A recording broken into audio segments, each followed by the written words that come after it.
Қайырлы күн достар, сіздермен бірге бүгін біз алманың шырынын жабамыз. Алманың шырынын жабу үшін алдымен алманы жақсылап жуамыз. Жылы су болсын, салқын су болсын, разницасы жоқ оның.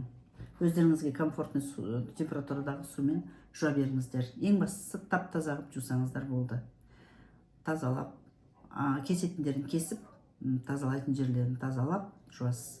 Сосын үлкен алмаларды, өте үлкен алмаларды соковыжималкадан өтетіндей қылып кесеміз, кішірегін суға алып жібереміз.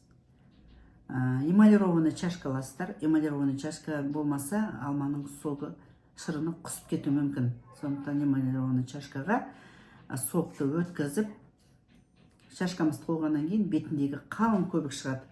Сол қалың көбікті кепселмен алып тастаймыз.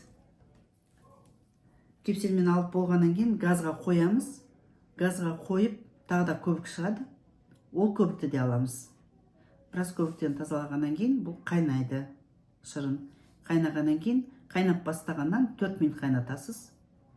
Сосын алдын ала дайындалған, стерилдеген банкаңыз, крышкаңыз бәрі дайын тұрған. Соған марлы салып, сүзіп құйсаңыз болады. Қант салмайсыздар.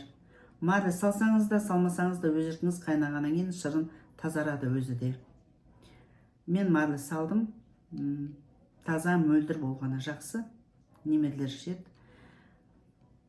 Трехлитровый банкамен толтырып, ыстықтай құйып, аузын закатывать етіп, жауып крышкамен. И банканы төңкеріп қоясыздар. Төңкеліп, орап қоясыздар. Мен 2,5 банан коробка болған менде алма.